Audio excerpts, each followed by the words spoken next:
Хүнд орж байна уу?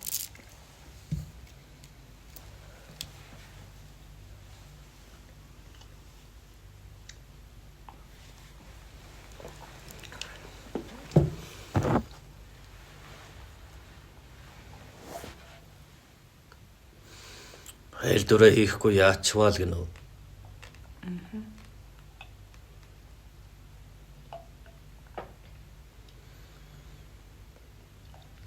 Нэг сайхан дурсамжтай айл өдрөд өнгөрөөд байгаа шиг байгаа юм да.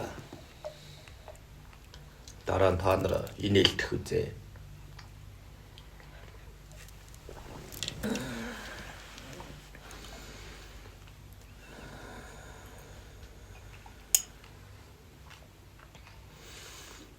Та идэхээ зогсоно.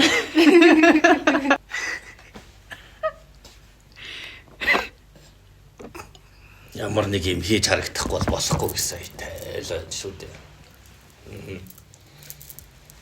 Гэхдээ яг ярих үеэрээ нэг юм хийж байгаа үйлдэл нь ерөөсөө л идэж байгаа харагдаад байгаа юм байна.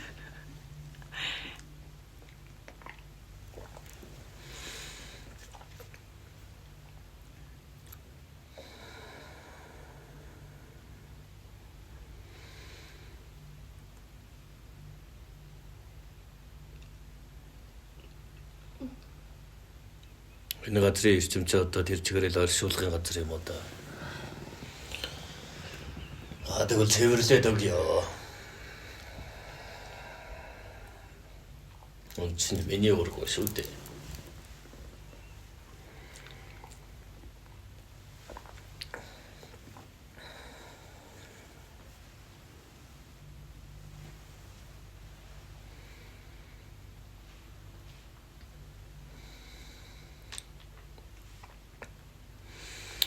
За, юу хэлцэхээр болж байгаа вэ? Сэтгэл хөдлөлөө юу нь яаж шүдэрдэж сурах уу? Яг хэрэгтэй үед удирдаа суучихвал амар олон талын давуу талтай юм шиг санагдаад.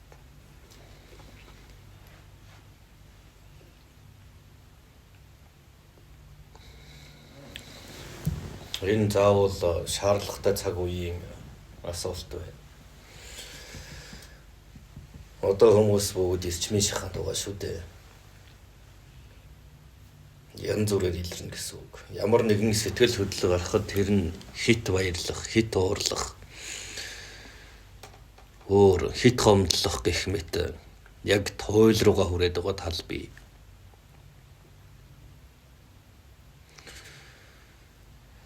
Хүн сэтгэл хөдлөлтөд хит автахаараа хяналтаа алдаж эхэлдэг тал бий. Хит их уурлахад, хит их баясахад ч юм уу. Энэ болгонд хүнээс тодорхой хэмжээний эрчим ялгардаг гэсэн үг. Одоо чи инээд баяслаар дүүрэн байна. Баяр хөөрөөр дүүрэн байлаа гэхэд чамд юу ялгарч байна? Чиний дотроос бүх юм тэр эрчмийг ялгаруулна гэсэн үг шүү дээ. Энэ нь шахааны цаг үед сайн болоод муу зүйлийн нөлөөнд маш хурдан автаж идүүлэх боломж үүсгдэг юм шүү дээ. Хит уурлах үед гэхэд бас хүнээс үнэр бас эрчим ялгарна гэсэн үг юм. Тэр үеэр бас хэд алд ухаарууд орж биеийг удирдах боломжтой байдаг.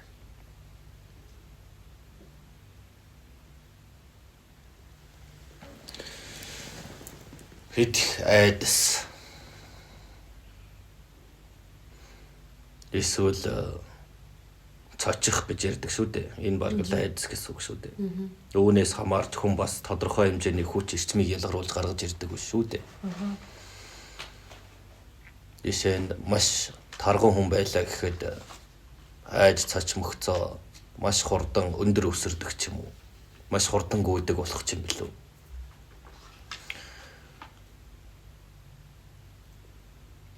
Эсвэл түүнээсээ хамаарч өвчин олж болно. Эсвэл буруу үйлдэл гаргаж болно гэсэн үг шүү дээ. Нэг хэцүү зүйл бол цаг хугацаа гэдгийг ухрааж болдоггүй. Тэгэхээр сэтгэл хөдлөлийг маш сайн хянаж сурахын тулд хичээх хэрэгтэй болно гэсэн үг юм. Чиний биеэс хор ялгарч эхэлж байна. Уур уцаар гомдол туйлдаа хүрлээ.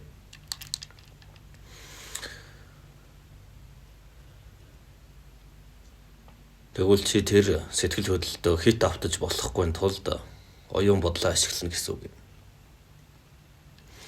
Чи ууралж бачуурахад чиний зүрх маш хүчтэйгээр цохилж эхэлнэ.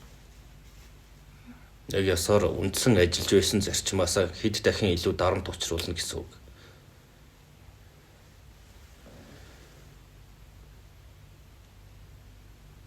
Тэгэхээр оюун бодлороо гэхээр өөртөө итгүүлэх хэрэгтэй мүү? Би уурлаагүй байна, уурлаагүй байна. Үгүй ээ. Хүн гэдэг энэ хөрс ертөнцийн амьтан шүү дээ. Тэр зүйл маш ихээр ингэж та нар руу лугсаж байна. Тэгвэл үүний урсгалыг агаараар шийдэж болно. Уужуу амьсгалаас эхэлж тэр дотор ч доголдож байгаа учраас маш хурдтайгаар шахаад байна шүү дээ. Тийм байна уу? Түүнийг удаашруулж хяналтанд авах ёстой юм. Хүн яагаад биендээ эзэн болох ёстой гэдэг шалтгаан нь өөрийн дотоод эд эрхтэн болоод оюун санаа бүгдийг удирдах чадамжтай байх учиртай. Ямар нэгэн нөхцөлт байдлын нөлөөнд автгал юм бол тэр маш том алдаа болдог. Та бүгд өөр өөрийн цаг хугацаатай байлаа гэхэд нэг нь нөгөөгийнхтөө уусах эсвэл хүрээлэлтэнд багтаж болно гэсэн үг. Тэгэхээр өөрийн цаг хугацааг хадгалахын тулд өөрийгөө хянах хэрэгтэй болно. Тэгжээж гадны нөлөөллийн эрчимжилтээс өөрсдийгөө хамгаалах боломжтой юм. Уужуу амьсгалж тайван бодох, чамайг бодогдуулахгүйгээр тэр зүйл удирдах гэдэг шүү дээ. Тийм үү? Тэгвэл төвлөрж бодохыг нэн чухал тавь гэсэн үг юм. Хэрвээ чи төвлөрч эхлэх юм бол тэр байгаа газрын цаг хугацаа, эргэлтүүд нь ямар өөр сонин өрхийг бэлдэж байна вэ гэдгийг тооцоолж болно гэсэн үг. Өвөө үүнд ингээд нөгөө багын хүмүүжил бас тодорхой хэмжээгээр нөлөөлөх юм болов нөгөө Оросууд хүүхдүүдээ инээх нь ямар ч шалтгаангүйгээр инээх нь тэнэг байдлын илэл гээд ерөөсөө инехгүй байхыг ингээд заадаг. Харин Монголд болохоор ерөөсөө уйлхан доожаагүй сул дорой байдлын илэл гээд ерөөсөө хүн хөөхээгүүл бол ерөөсөө уйлж болохгүй гээд ерөөсөө багаас нь заасан. Ир хүн уйлж болохгүй. Тий. Юу нэг эрэгтэй эмэгтэй хамаагүй хүн хөөхээгүүл бол уйлах ёсгүй гэдэг. Хүнд тодорхой ариншин зан авир бий бүх зан авир байдаг. Гэхдээ энийг нийтийн дунд гаргахаас хамаарч л тийм зан, ийм зан гэж нийтээрээ хэлдэг. Ерөөсөө олонний дунд бие яаж авч явааг нь тэд хараад үгэнсэн мэт. Чи тийм байх ёстой, чи ингэх ёстой гэдэг нь үндсэн өөрийн зан ариншин гаргах боломжийг бас хааж байна гэсэн үг. Гэхдээ үндсэн зан авир нь заавал сайн эсвэл муу талаар нөлөөлөл үзүүлэх нь шүү дээ. Тухайн хүний сэтгэл хөдлөл нь. Тиймээс нийтийг сайн муу гэж нийтээс нь шаардаад ингэж болохгүй, тэгж болохгүй гэж та нарыг нэг дүүрэн дор бүгдийг багтааж байна гэсэн үг юм. Тэгээ заавал хүний дэргэд ойлгох албатай гэж үү?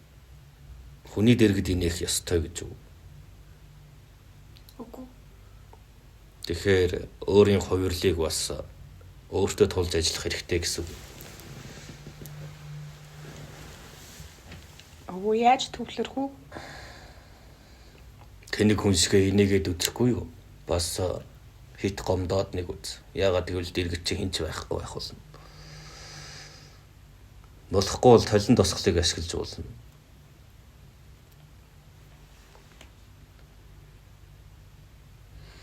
Чи өөрийнхөө зан авирын сайн муу болоод бүх зүйлийг ганцаараа туршиж үзсэн цагт чи тэдний дунд яаж бие хянаж барьж авч чадах вэ гэдгийг ойлгох болно гэсэн үг юм.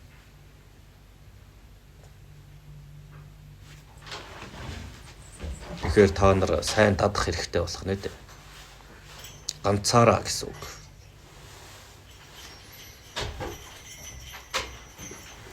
Сэтгэл хөдлөл гэдэг нь нүүрэн дээр байдаг зүйл. Миний сэтгэл ямар энэ чиний царай төрх тэгж хувирдаг гэсэн үг шүү дээ. Тэрнээс хамаарч энэ ууртай байна, энэ баясгалтай байна гэж таньдаг бол яг жинхнээсээ удирдах сурсан хүн бол жаргалтай газар инээж чаддаг. Гонигтай газар гонигтай дүр үүсгэж чаддаг хэмжээнд хүрнэ гэсэн үг. Ойлгончдыг тэгж бэлддэг шүү дээ. Өөрийнх нь урд ингээд томоог их чинь тойл тавьчихна. Одоо инээ баяс бүр тултлна гэж. Одоо гутар ойл. Ингээд psychopath гэдэг нэг тийм сэтгцийн өвчин байдаг юм л да. Одоогор нөгөө ерөөсөө хүмүүсийг ерөөсөө хайрлаж боддгоо. Тэгээд нэг толны урд гарангуудаа ингээд хүмүүс талбай жирийн энгийн бусадтай л адилхан гоё яаштай найрсаг болох амар бэлтгэл хийгээд өдрөө болгон тэр нэг гоё үсээд толны урд давтаж хэлээд нүрээ нэмсгэлтэй байлгаад тэд нар сайн өдөртөд сурсан. Ер нь бол нийтийн дүр байдал тийм л байдаг шүү дээ. Та нар биеэ тэгж авч явах ёстой. Тийм зан төлөвтэй тэгж хувцлах ёстой гэх мэтийг нийтээс шаардаж дүрэн бий болгосон шүү дээ. Тэгэхээр энэ өвчин гэхээс илүү дор бүрний бэлтгэл энэ л зүйл гэсэн үг юм. Чиний ууртай царайг хараад янз бүрийн эрчимтэй хүмүүс хараад юу гэж бодох вэ? Зарим нь энэ ууртай байна да гэж дууга болох бол нөгөө хэсэг нь улам уурлуулад үзье. Яадаг юм гэж. Эсвэл нөгөө талаас чиний алдааг харахын тулд хов хотгож баясхыг хүлээхийг таашгүй шүү дээ.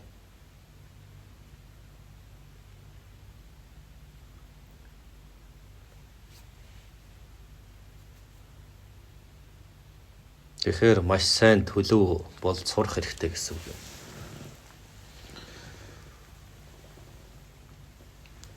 Чамайг уурлуулах нөхцөл үүслээгээ чи тэрэнд нь автаад уурлаад уцаарлаад байвал чи яах вэ?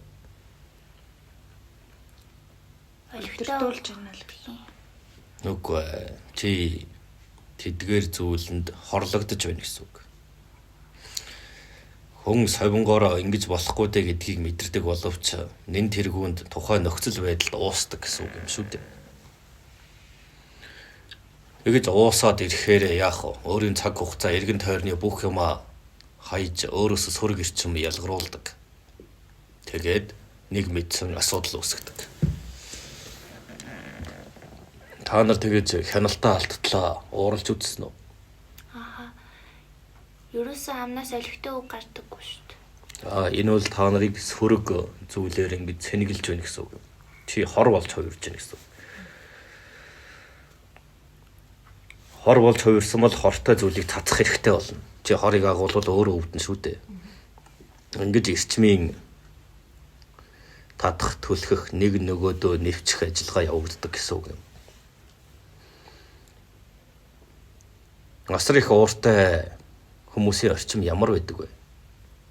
Төгшөөртэй, айдастай байдаг уу? Тийм. Харин та нар анзаарвал за айл гэрийн хэрүүлч юм уу? Ингээ тийм зүйлийг харж үзсэн бол тэр хоёр хор ялгаруулсан хэрэлцэн хоёр хүн хизээж тэр орчныг мэдэрдэггүй гэсэн үг юм. Хороо шидэлцээл байдаг. Харин дундаас нь юу хожиж байна?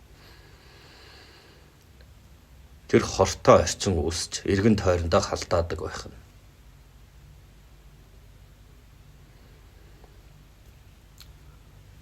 Ингээд уураа хүнд гарахгүй ингээд эргэн тойрны эд зүйлстэй хүмүүсийн нүдэн дээр ингээд ерөөсөө уурлаагүй юм шиг царайлснаа гарч явангуут нь амар ууртай болоод бүх эд зүйлсээ хагалж эвдэж сүдэгдэг хүмүүс бас байгаад идэг л. Тэгж эвдлээгээд дараа нь дахиад харамсан шүү дээ. Хайр юмаа би ичлээ. Хамгийн гол нь яагаад намайг уурлуулах болов, яагаад намайг баясгах болов гэдэг дээр бодох хэрэгтэй шүү дээ. Тэгэхээр өө яг ингээд ууралсан байгаа, гомдсон байгаа, баярлсан байгаа яг нүүрэн дээр харагдаад идэг байхгүй юу? Тэгэхээр бид нэр жоохон бэлтгэл хийх хэрэгтэй байна тийм үү? Тийм ээ. Одоо энд толь байгаа. Та нар харуул уурлахаараа ямар болох вэ? Тэгэхээр бид нэр өөрсдөө тулж ажиллаж тэгж бэлтгэл хийхийн тулд ямар үе шатыг хэрэг яах хэрэгтэй юм болов? Та нарт хүний бүх зан авир бий. Зүгээр л та нараа өөрсдөө болохоор түлхүү ашигладаг шүү дээ. Ийм зан би тэгж ашигладаг учраас би ийм хүн юм гэж дүгнэдэг. Эдл угаас хүн л бол бүхэл зан ариншин нуугдж байдаг. Зүгээр л илэрсэн илрээгүй, тэрийгэ хөгжүүлээгүй гэдгээр л би ийм зантай хүн гэж олонх тохиолдол нь гарч илэрсэн учраас тэгж дүгнэдэг гэсэн үг юм. Зарим хүмүүс өөрсдийнхөө байх миний энэ зан, би ийм зантай хүн атал яагаад энэ удаа ингэчв гэж боддог хүмүүс зөндөө бий. Тэгэхээр эн чинь хүнд бүх төрлийн ариншин нуугдж байдаг гэсэн үг юм. Энэ болгоны ариншинг хянаж чадах юм бол биедээ эзэн болж байна гэсэн үг. Биедээ эзэн болоод тухайн байдлын тэнцвэрийг хадгалж чадж байгаа бол чиний нас уртсах боломжтой гэсэн үг юм. Чи хор хонзон санаал уур хилэн бодоод байх тусам яах вэ? Чамаас хор өөрийн ирэхгүй ялгарсаар байх болно. Баяр баясгал сайхан болгоныг бас тунгаан бодож инээмсэглэх нь бас өөрийг эрүүл болгож өгдөг. Амьдрах хүсэл тэмүүллийг нэмдэг эрчим юмаа гэсэн үг.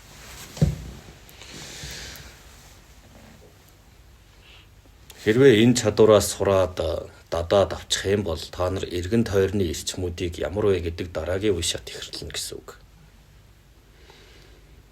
Энд сөрөг эрчимтэй байна, энд эрүү байна гэдэг болно. Ялгадаг болно. Тухайн байдлаас хамаарагддаг болно. Хувиргалтай хийдэг болно. Дараа нь сөрөг эрчимтэй газрыг эерэг болгох, цэвэрлэх ажлын чадвар сурна гэсэн үг. Яагаад гэвэл та нар дор үрнээсээ өөрсдөө эрчим ялгаруулдаг гэсэн үг. Энэ нь тун чухал асуулт өгөөд шинэ эрнийхний хамгийн сайн чаддаг хүч юм.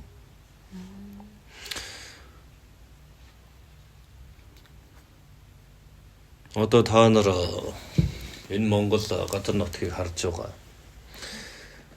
Ер нь хаасайг л тийм байгаа. Тэгэхээр та нар тэр хэмжээгээр эрчимтэн дийлдэж байна уу? Эсвэл ямар болж байна? Энд солиотой галзуу хүмүүс байна, тэнд уур бухимдалтай хүмүүс байна, тэнд инээж баяссан хүмүүс байна, тэнд мансуурсан хүмүүс байна гэх мэт. Тэнд баяр хөөр болсон байна гэд бүх хувиргалтуудууд чинь яаж байна гэхээр бүгд туйлдаа хүрээд талцсан байна. Тэгвэл та нар энэ дундаас маш их олон зүйлийг дунд нь орж нэвчиж ажиглах том давуу тал үүсэж байна гэсэн үг. Шаха шинэ эрен шилжих гээд хэцүү байгаа боловч та нарын хувьд бол энэ зүйлийг туйлаа олоод авцсан байх шүү дээ. Хүмүүс нь ч талцсан байна. Тэгвэл энэ дундаас хараад ажиглалт хий гэсэн үг юм. Заавал юм болгоныг бүрхэг гэдэг талаас нь биш. Асуудалтай газар гэдэг чинь л асуудлыг шийдэх юмны зангилааг нь зааж өгч байна гэсэн үг шүү дээ. Битээ зүгт. Харин тэр тундаа нүүр тулж юу болоод байгаа тэр сайн төвлөрөх юм бол энэ чамд маш том хичээл болно. Гонигтай хүмүүсийн дунд ороод үз. Гэхдээ чи дүр хувиргалтыг тийм байлгах боловч тэр дагуулж байгаа эрчимд нь дотоод эрчмээ холбож болохгүй гэсэн үг юм. Баясаж болно. Гэхдээ хит их хөөрж болохгүй гэдэг дээ. Яг л тэнцлээ бэр. Хоёр талын туйл байгуул чи тэнцлээ бэр. Энэ бол угаас тэнцвэрийн ертөнц шүү дээ. Ядаж энэ зүйлийг сураад авлаа гэхэд чи хүнийгээ аврахгүй. Бусдын нөлөөнд автахгүй. Явцын донд чи бусдад эрүү талаас нь эрчмийг цэвэрлэх учир шалтгааныг олж авна гэсэн үг юм.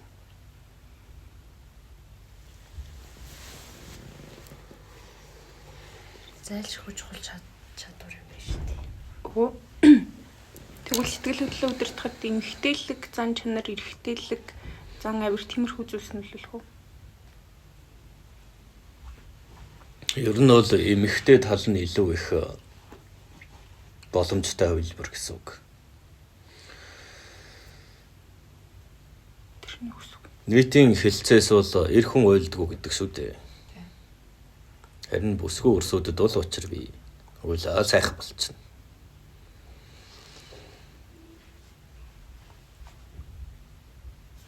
Гэтэ ингээд хүний хажууд уйлж байгаа харагдангууд амар нэг тийм гутам шиг ичмэш юм шиг санагдаад байдیں۔ Яагаад гэвэл энэ нь туйлаа үтсэн нэг нь нөгөөгийнхаа мууд орлох гад байна шүү дээ.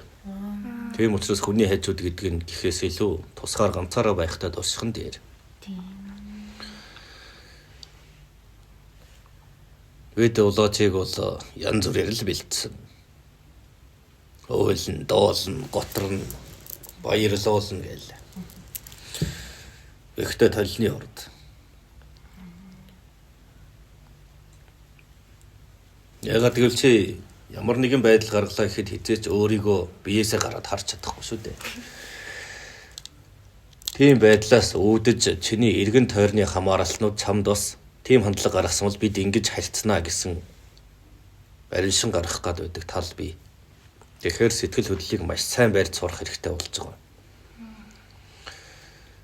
Ямар чи миний тийм байхыг харсан учраас би та нарыг алах хэрэгтэй гэлтэй нэ шүү дээ. Эсвэл мартаасаа билээ гэж болохгүй шүү дээ.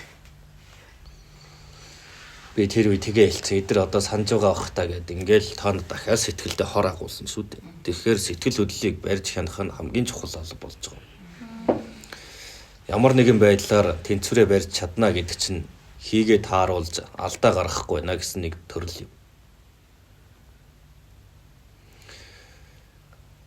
За ингээд эрчим ялгаруулдаг ингээ 3 үе явцсан нь. Эхлээд өөрөө тэнцвэрээ авна. Дараа нь эрчмүүдийн дунд нэвчиж чаддаг болно. Сайн муу сөрөг нийтийн тэр болгон руу орж тэнцвэртэй байж чадна. Дараа нь тэр сөрөг эрчмүүдийг чи цэвэрлэх эрч хүчийг бусдад түгээх болно. Тэгвэл дараа нь юу байж болох вэ? Дөрөвдөх нь чамд заавал сөрөг талын дайсан гарч ирнэ гэсэн үг. Тэр эрчмийг хүрээлэн гонигийн эсвэл уурын эрчмийн газар байна да. Бөөгнөрсөн байгаа. Тий болохоор эерэг болох гэж байгаа. Тэгэхээр тэр зүгээр л чам зайгаа тавьж өгөхгүй шүү дээ. Тэгэхээр чамтай дайтгал болно. Тэгэхээр ийм зүйлд бас бэлэн байх хэрэгтэй гэсэн үг. Тэгээд чи түүнтэй үзэж байгаад хин химбэгээ үзээд тэр орчныг өөрчлөх нэгэн болж хувирна гэсэн үг юм. Ямар ч тэмцэлгүйгээр гэсэн тийм ялалт байхгүй шүү дээ. Нэг бол ялдаг, нэг бол ялагдал байдаг. Оо яаж үзэлцсэн юм хөө байдлаар. Одоо ингээд та нар ингэ байлаа гэж бод. Ингээ байж байтал нэг нь болохоор уйлаа суучлаа. Та нар болохоор инээчих гээд хэцүү байгаад байдаг. Энд чинь юу вэ? Нэг нь гонигийн эрчмийг хадгалах гэдэг нэ да. Нөгөөх нь болохоор инээж баясах тийм зүйлийг эрмэлзэж өгнө. Тэгэхээр энэ хоёр тал хоорондоо хэн илүү үзэхээс өөр замгүй болно. Тэгжээс бусдад нөлөөлөгдөх нөлөө нь өөр болно гэсэн үг юм. Хүн уйлж байгаад ягаад ч царай намар инээтэй харагдаад болохоор инээж гэсэн тэгээд инээд ярих амар хэцүү байгаад итгэв. За уйлж байгаа хүнийг та нар хараа шооллоо гэхэд тэр хүн яах вэ? Хэцүү Уурлахтаа сэтгэлд нь нэг хатууд урсамж үүснэ. Тэр муухай дурсамжаасаа ичиж уулна, эсвэл өсөрхөж уулна. Та нарын царай дөрхийг хараад тэр хүн хонзон санаад уурлаад байл яах вэ? Тэр хүнээс бас эрчим тэрлүү шийдэгдэж байна л гэсэн үг шүү дээ. Тэгэхээр энэ зүйлийн хяналт бол айхтар зүйл байна уу? Тийм байна. Ангиж байтал за ингээд орчныг өвдөхээр ууртаа нэг орж ирлээ. Тэр үед яах вэ? Нүүр тул хэлсэн бол. Хэмбэ. Шот нүүр тул. За нүүр тулах нь нэг байна. Нэг нь бол зогтохоор байсан байна. Нөгөөх нь шууд үзэлцнэ гэсэн байх шүү дээ. Тэгвэл дотор чинь юу бодогдсон бэ? Инхээр эрчмийн тулаан гэдэг чинь ийм л зүйл болно. Ямар нэгэн байдлаар та нарт дахин өгнө. Тэр үед оюун бодлоо чинь бүгд ажиллана. Одоо та алийг сонгох гэж байна гэж. Тэр олон зангаас алийг сонгох вэ гэдэг асуулт гарч ирж байна уу? Тэгмэгч та нар тэндээс тодорхой хэмжээний арин шин занг бэлдэж төвлөр хэрэгтэй болно гэсэн үг болж байна. Ер нь ийм хандлагаас хүмүүс зүхтаах нь их байдаг.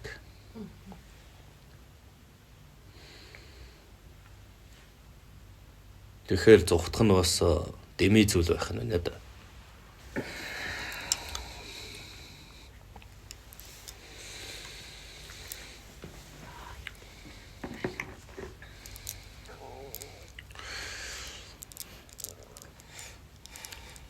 Сэтгэл хөдлөлөөс үүдэж тодорхой хэмжээний энэ хэрэгжээд бийжэд ирэхээрээ сайн үр дүн болдог байх нь шүү дээ. Тэр нь тэгтээ бусдад гэдэг үгслэр юм. Үүн учраас хууль цаад гэж байх нь шүү дээ. Чи хичнээн уурж бохомдсон ч тийм үйлдэлүүдийг болохгүй. Тэгэх юм бол энэ нь гэмт үйлдэл мөн болно гэж. Тийм байна уу? Энэ ерөөсөл хүн өөрөө төвлөрсөн байх ёстой шүү гэдэг л нийтийн дүрэн байх нь шүү дээ. Өнөөдөр чи ууртай байж боллоо гэхэд чи тэр уурандаа дийлдэж бусдад хохирол учруулж болохгүй гэх мэт.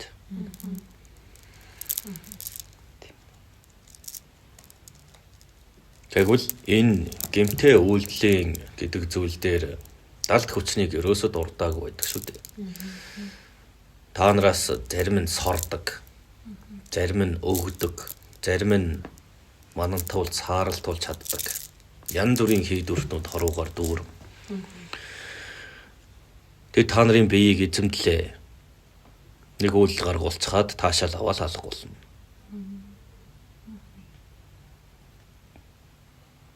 Харин тэр үед хүн маш том ирч хүчээ алддаг гэсэн үг.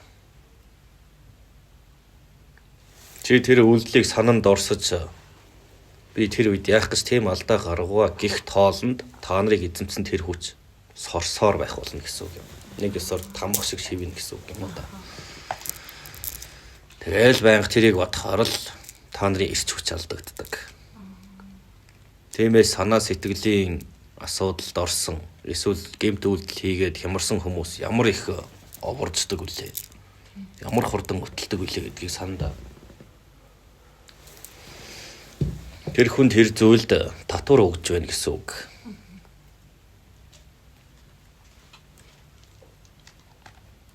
Тэгвэл зан төлөвийн байдлыг сэтгэл хөдлөл гэдгийг маш нарийн барьж сурах хэрэгтэй болж байна.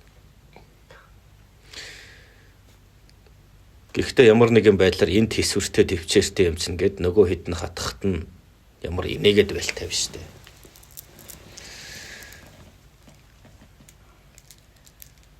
Тэгэхээр яалтчгүй тийм зүйлийн эсрэг тэмцэлтгэхээс өөр замгүй болж байна гэсэн үг юм. Тэгж ажил оршин тогтно. Тэгэхгүй энэ төвчээртэй гүргэр юм чи энийг ингээд бай гэл нийтээрээ бас өдөж төсвөлийн алдагдуулах гэсэн арга барил их болдог. Тэр хүн яагаад гэвэл өөрийгөө хянаж сурсан. Эрчимтэй газараа биеэ дааж авч чаддаг хэрнээ дайн хийхээс айсан болохоор л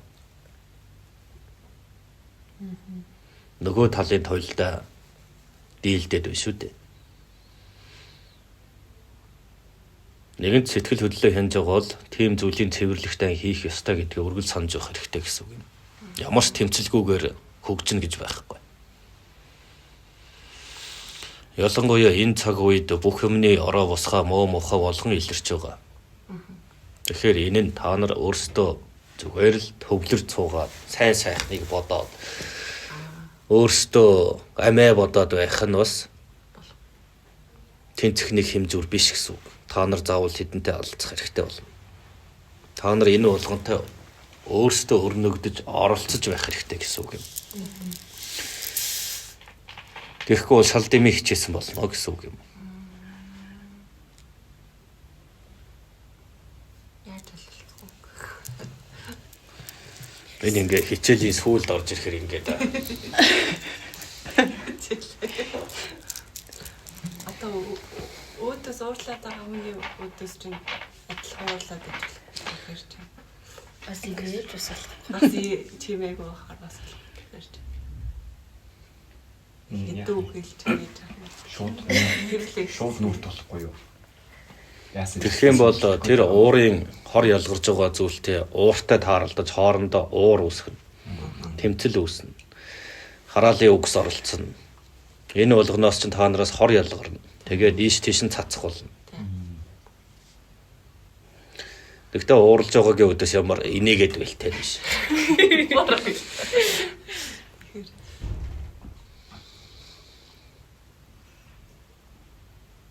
Амьдрал дээр дандаа яг тийм тохиолдолд гардаг байхгүй. Өдөөс урлаж байгаа нь өдөөс нуурлах. Ямар хүмүүс нь уурлах вэ?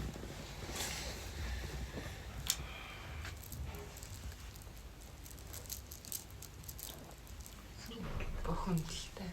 Сүрэг. Тэгвэл сүргийг чи сэтгэлдээ агуулах хэрэг байна уу?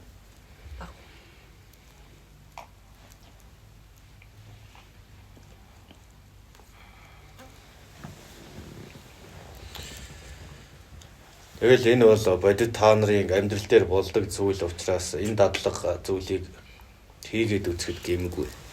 Өдөрт өвөө хэдэн минутыг зарцуулах уу толтой хамт. Хэдч байж болно. Та нар тэр юм хүмүүс майжаал байнга цаг нөхцөөдөг. Тэндээс нэг жоохныг зарцуулаад тэрийг хараа сухад юу нь болохгүй байх үлээ дээ. Тийм үү? Эсвэл тэрийг оролдонгоо хараа суух юм болов уу?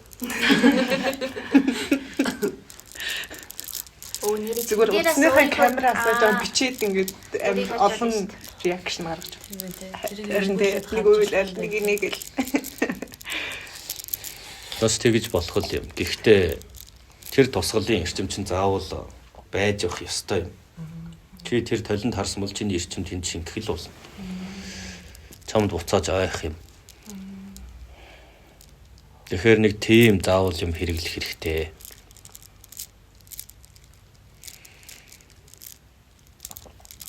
Ямар сонирхол Толь биш байхгүй. Төр зурхан тимийг харлаа, дүрсээ харлаа гэд тэнд шингэсэн байхгүй.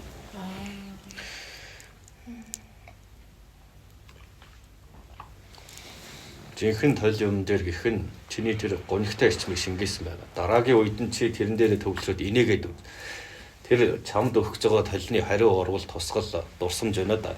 Чиний инээд бажлын хоёр эрчим хоорондоо тулахад чи алиг нь илүү давж барьж байна гэх одоо тэмцэлтэй тулааны бэлтгэл юм уу да.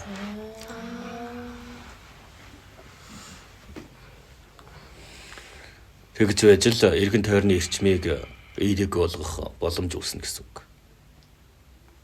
Тэгэхгүй тэр нэг инээж моши чаал тэгэл за болчлоо гэвэл энэ хичээл биш. Тал гэдэг нь тийм учраас. Энэ бол маш энгийн арга барил юм шүү дээ. Төлний өмнө толон тарахаар аль бүтээдэг шүү. Тэгвэл тийм айлгүй чанартай байдаг гэсэн үг шүү дээ. Зарим нь өөрийгөө хараад гонигтай гэдгийг харна. Зарим нь толинд хараад өөрийнхөө араатныг хардаг. Жишээ нь улаач бол төвлөрч харахад үргэлж өөрийнх нь гутрал гониг уур хилэн араатнлаг догшин хэртгэхэд өөрийг харах гэдэг тал бий.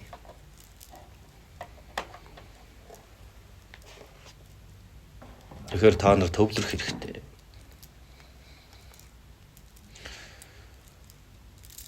Хонд орж байна.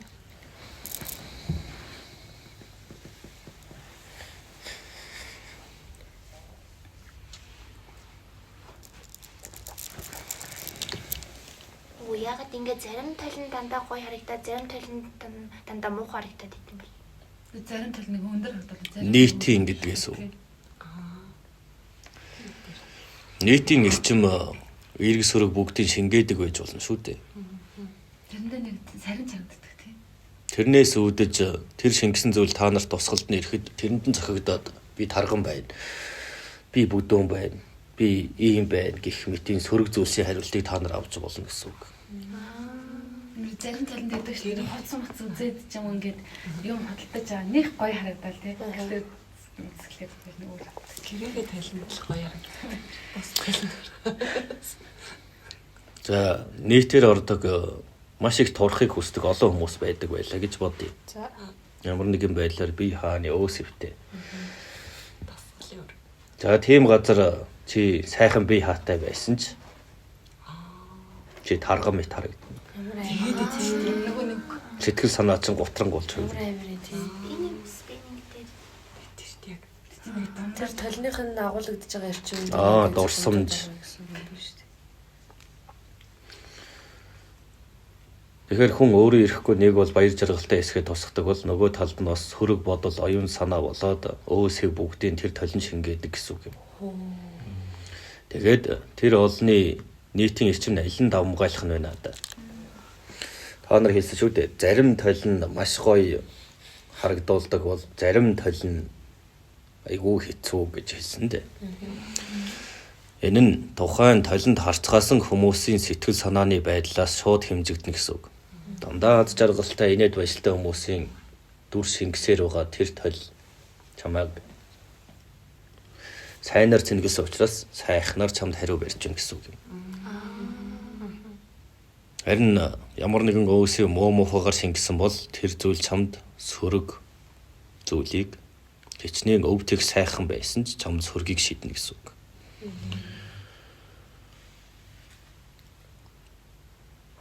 Тэр толин шингэсэн байгаа энергийг цэвэрлж болох уу?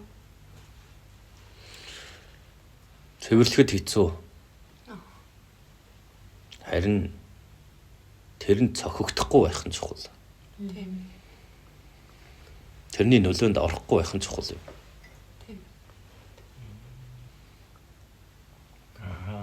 Ямар ч нэг хүн хэрэглээгүй шин толинд айгүй харагдуулдаг ш нэрээ царай зурсан бүсийг. Жишээ нь баяр хөөр тэмдэглэдэг тийм газрын толь ч юм уу. Тийм газар харж үзсэн хүмүүс байна уу? тийм. Тэр ямар байдаг вэ? Маш гоё, гоё хөр. тансаг харагдуулдаг үз. Түр харчаад инээж мэддэг ч юм тийм. Тийм дээ гоё айтангууд 6 талныг дээр дарааллаа. Тэг гоё харагдал нэг зураг авдаг. Харин эмнэлгийн толчин сонь ш. Ирүүлсэн ч нэг өвчтэй гаргаж. Яччихсан ч. Үнэн байх гэж. Эмнэлгийн толистай хэцүү. Тэгэхээр ийм байх шүү дээ. Өмнө сүнсний өвөл энэ төргээд ярьж байсан да. Яагаад толийг сүнсийн дуудахад зарим үед ашигладаг? Эсвэл бие барсан хүний толийг бүтээдгийн шалтгааныг одоо л та нар ойлгох гэж шүү дээ. Тийм байна. Нэрээ тэгдэж хамгийн түрүүнд Тэр хүний эрчим дурсамж толинд шингэсэн байсан гэсэн үг юм. Тийм учраас бүтээдэг. Устгадаг байх нь. Эсвэл ямар нэгэн байдлаар сүнс юмын доодох чахад тэр хүн тэр толийг хэргэлдэг байсан бол тэр хүний нэр ус бүх юмын толийг нээгээд дуудаж болох нэ гэсэн санаа юм.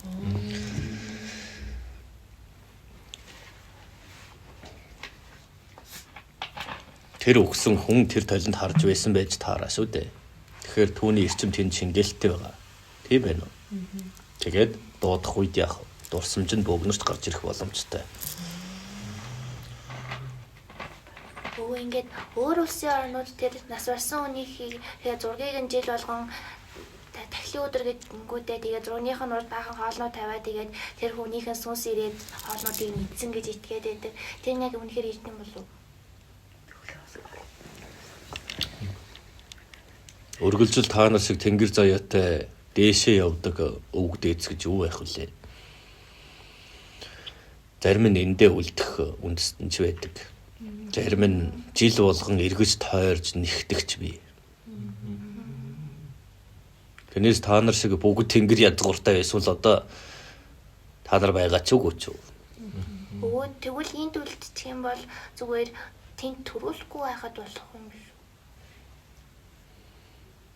Орогдоод сүнс болчих юм бол. Нэлсэн шүү дээ. Толны дусгал бол эрчмийн дурсамж юм гэж. Сүнс биш. Дурсамжийн эрчим. Тэгвэл тэр бий барсан хүн байна. Тэрний толыг ашиглалаа гэж бод. Тэгвэл тэр бол зөвхөн сүнс нь биш, дурсамж нь байж болно. За тэр дараагийн юмдаа ингэж тэгдэг гэдэг нь чи тэнгэрийг өжиж тэр газрын эсвэл дээшээ явдгуу хүмүүсийн өвөг дээдтэй харьцуулах хэрэггүй гэсэн үг юм. Тэгвэл ингээд Монгол хүн тэгээд тэр дээшээ явдгуу өвөг дээдтэйний элизэн байвал яах юм бол? Явах юм болов уу, үлдэх юм болов уу? Оноогдсон газар нутгаас бас хамаарна. Эвэлтэй учраас л Монголд амьдарч байгаа шүү дээ. Тэгэхээр эрлиз гэдэг зүйл нь бас цусаар биш юм. Гэтэ ер нь ясан талын хадгалагдсан эрэгтэйд нь ер нь илүү дургуй талтай шүү дээ. Эмэгтэйхээс илүү. Тэгэхээр ийм эрлиз энтер гэсэн цусны үзэл бол шинэ ирний та нарт бол дэндүү жижиг үзэл болно.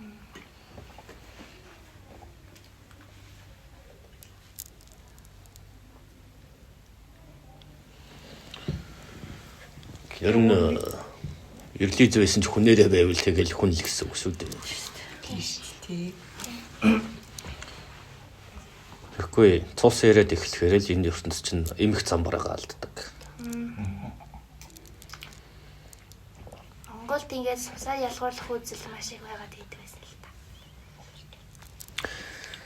Монгол цустай байлаа гэд бусдад гим хийгээд байгаа хүнийг яах юм? Хүнд тооцох уу? За яах вэ? Тийм нийтийн хэлдгээр тэр эрлиз нь ч вэ юу ч вэ. Тэгвэл тэр хүн байвал яах вэ? Бусдад гай болдгоо. Иргэн тойрон газар дэлхийдээ зөв юм хийдэг. Гэхдээ энэ дээр л асуудал байна шүү дээ. Ямар амьтантай нийлээд шиний юм үүсцэн байгаа шүү дээ. Гурван нүдтэй эсвэл ивэртэй байгаа биш. Тийм үү? Тэгэхээр иймэрхүү мэтийн үзэл нь та нарыг бас дарангуйлах нэг бусдыг нөгөөгөөс тусгаарлах бас бодлого байх боломжтой юм.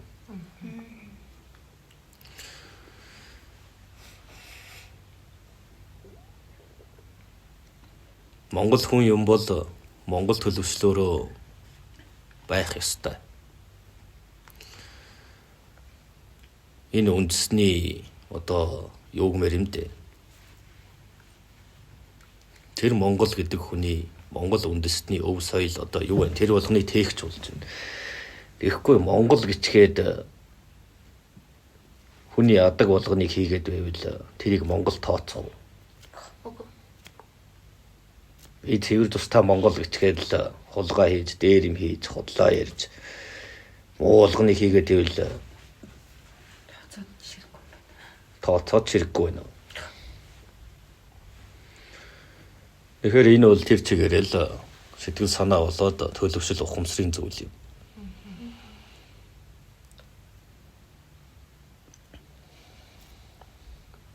Яванда энэ шүүлэг маш хатуу болох учраас аль ч үндэстнийг тойрохгүй. Бүгдэнд нь хүрнэ гэсэн үг шүү дээ. Бүгд л алтхаа алдаж, гуник утрал, хараусал, тэмцэлдэнтэй байх болно. Юун цус. Яаж үлдэцгэх вэ гэдэг дээр л бүгд санаа нэгдэх ёстой болж хувирах болно. Өмнө нэг ийм кейс сонсч ирсэн. Тохиолдол эрлиз байгаа. Тэгээд тэр нь ингээ нөгөө цусны холилдоод дараачихын үеэс ингээ тийм өвгдийнхэн ч юм уу тэнгэрийнхэн ч юм уу тиймэрхүү одоо холбоосууд ингээ хайдаг, улам ингээ алсардаг. Тэгээ хоёр дахь кейс нь тохиолдол нь болохоор амар олон хүүхэдтэй ээж. Тэгээд тэр ингээ хүүхдүүд нь дандаа өөр эцгийх. Тэгээд одоо тэр гаргасан хүүхэд нь одоо өвөг дээдсний ингээ гомдоод тэр одоо хүүхдийг нь хүн гэж хардггүй ч юм уу ерөөсөө тоодгүй одоо ивэл мэвэл тийм бүх зүйл нь ингээ тасарна гэсэн тиймэрхүү тохиолдол сонсч ирсэн. Тэр одоо байд юм уу? Шууд тийм гэхээсээ илүү за олон хүүхэдтэй байна. Олон эцгүүдтэй ч юм уу. Гэхдээ тэр хүүхдүүдээ зөв хүн болгох талын төлөвшлийг өгвөл өвгд эцүүд нь гомдохгүй шүү дээ. Бусдад буруутай зүйл битгий хий. Чи хүн чанартай бай. Эерэг сайн тал руугаа ийм байх ёстой гэдэг ингэж зааж их хүний үднээс зааж өгж байгаа бол энэ зөв. Харин өчнөө олон хүүхэдтэй болцоход дэрэгд нь муу мухаг үлдэж тэр болгонд нь тэднийг хүмүүжүүлж байгаа бол өвгд эц нь гомдохоос өөр замгүй.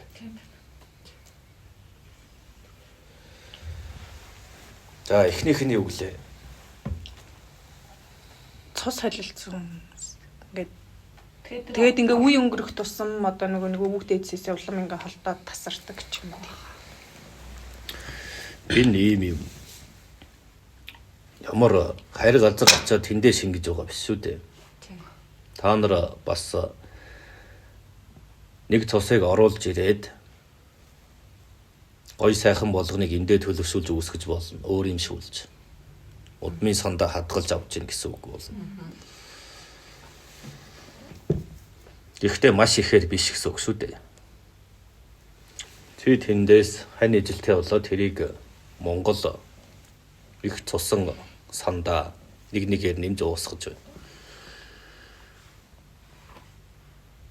Өөр юм шүүлж байна гэсэн үг. Харин тэрийгээ дагаад тэр цаашаа явж эсвэл эргэн тойрондоо тэр харь зүйлийг түгээж байгаа бол энэ буруу юм.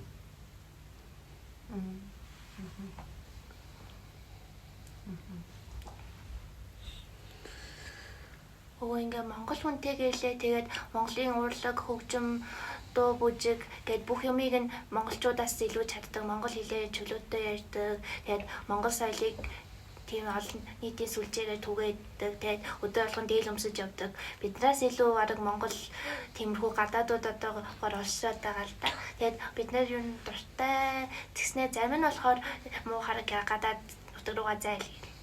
Үгүй тэрийг нэгэд илгэн наашаа ирж байгаа бол яах вэ? Өөрсдийнхөө талд нөмөртөө авах хэрэгтэй. Тэгж вэж л гүрэн болгож үдээ. Баг багаар нь ингэж уусгаж өөрийн талдаа оруулж хоногсуулах нь байна. Энэ нь та нар болохоор үрчхийн талаас нь яриад байна шүү дээ. Өвөө нь болохоор үдэл санаа тэр соёл бүх зүйлээр нь ингэж гүрэн болохын тулд бүгдийг илгэндээ тэрж наасан байх хэрэгтэй гэсэн санааг хэлээд байгаа.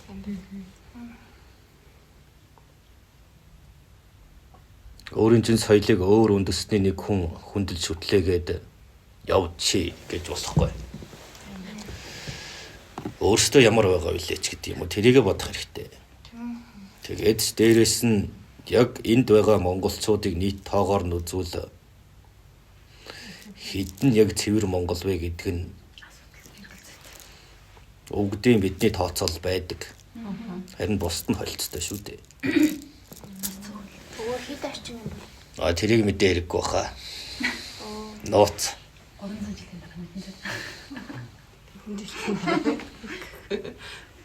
Тэгээ өвөө насан талаараа эцгийн мэдээлэл хадгалж байгаа нь арай олон бидтэй. Энд байгаа энд ахгүй улсад хамаарагдж байгаа бол чи монгол хүмүүс. Яагаад гэвэл уул ус газрын эзэн ч зөвшөөрсөн байна, ивэж байна. Өвгд эзэн ч хүндэлж байна, хайрлж инэрж байна шүү дээ.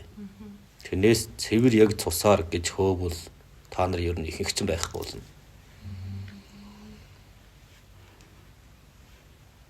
Тэгээ яах юм? За одоо би монгол биш нь ойлгомжтой юм чинь орвой гэх юм болов. Тэгж болохгүй байх надад. Тэгээд хүмүүс сонирхоо тийм дээнхигийн синжилгээгээд чи тэдэн монгол чи тэдэн тийм үндэстэн тэдэн үгээд яг хуваар нь гаргадаг тийм юм гараад ирсэн л дээ. Тэгээд одоо гадаадынхан надад ганц хувьч болтгоо монгол цус байгаасаа гэд ингээд залбираад харсан.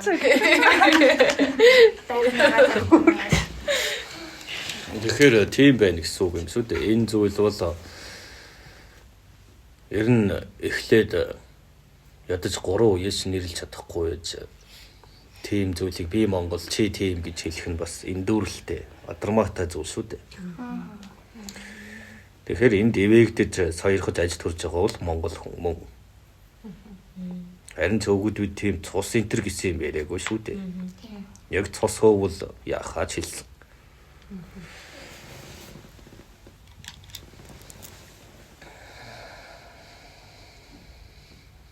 За, айлдварыг ингээд дуусгая. Гэлэлээ.